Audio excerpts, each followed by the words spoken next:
Hello, नमस्ते, सत श्री अकाल, अस्सलाम वालेकुम। स्वागत है आपका हमारी YouTube channel Hollywood silver screen पर। और आज मैं हाजिर हूँ डार्क सीरीज सीजन 1 के एपिसोड 1 की एक्सप्लेनेशन लेकर। अगर आपको एक्सप्लेनेशन अच्छा लगे तो चैनल को लाइक, शेयर और सब्सक्राइब करना मत भूलिएगा। सीरीज के एक्सप्लेनेशन से पहले हम कुछ कैरेक्टर के बारे में जान लेते हैं। हैना फिजियोथेरेपिस्ट और मिशेल हार्वर्ड, जो कि हस्बैंड एंड वाइफ थे। उनके बेटे का नाम जॉनस हार्वर्ड था। मिशेल की माँ का नाम इनेस हार्वर्ड, पुलिस ऑफिसर अल्रिक और कैटरीना प्रिंसिपल के 3 बच्चे थे, मैग्नस, मार्था और मिशेल। पीटर डॉपलर थेरेपिस्ट और शार्लेट पुलिस चीफ की बेटी का नाम फ्रांसिस्का था। हैगले डॉपलर पीटर डॉपलर के फादर, जो कि ओल्ड एज में रहते थे। रेजिना होटल मालकिन और Alexander Tiedemann nuclear power plant head के बेटे का नाम बार्थोस था।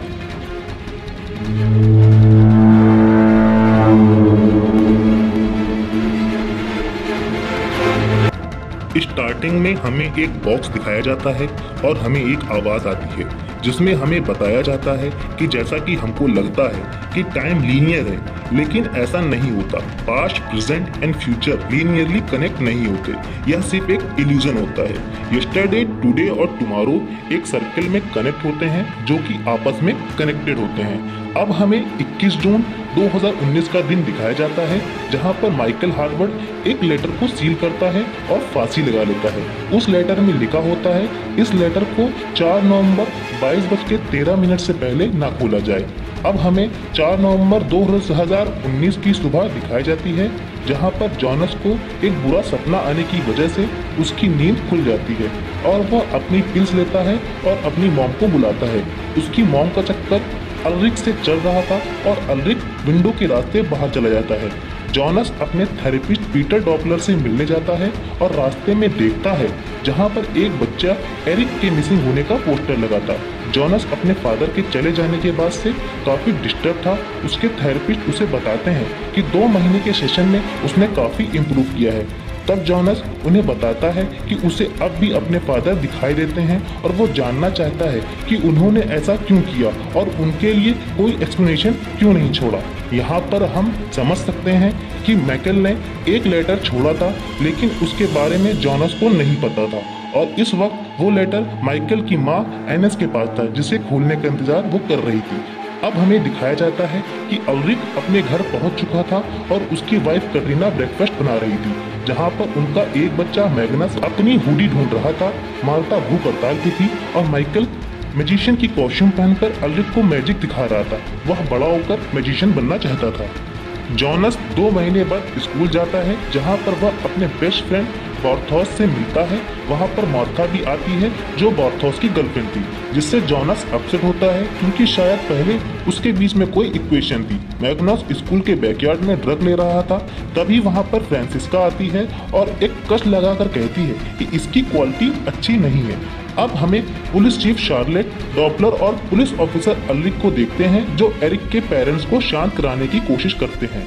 बार्थोस, जॉनस, मार्था और मैग्नस बाइडेन की गुफा से ड्रग चुराने का प्लान बनाते हैं। अल्रिक अपनी मॉम से मिलता है और वो कहती है कि 33 साल पहले मैक्स, जो कि अल्रिक का छोटा भाई था, वो भी ऐसे ही सडनली एरिक की तरह गायब हो गया था। सब कुछ रिपीट हो रहा है। रात में जॉनस और मार्था मिलते हैं, जहां पर वो गर्मी के किस्से को शेयर करते हैं। यहाँ हमें पता चलता है कि इनके बीच कुछ इक्वेशन थी, लेकिन जॉनस के अचानक 2 महीने गायब रहने की वजह से मार्था अब बार्थोस की गर्लफ्रेंड है। हैना का पेरेंट्स टीचर मीटिंग में आने का बिल्कुल मन नहीं था, लेकिन वो अल्रिक की वजह से आ जाती है। स्कूल के बाहर दोनों मिलते हैं।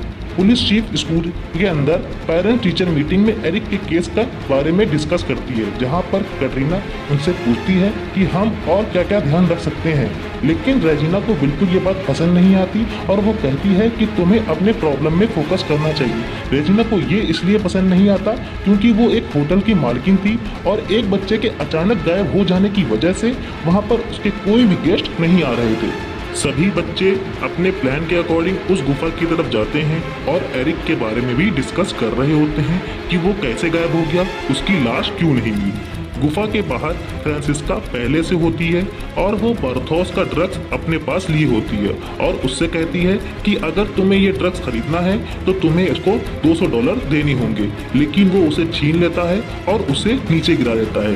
तभी गुफा के अंदर से कुछ भयानक आवाजें आने लगती हैं और उनकी फ्लैश लाइट भी ऑन ऑफ होने लगती है। सभी डर जाते हैं और भागने लगते हैं।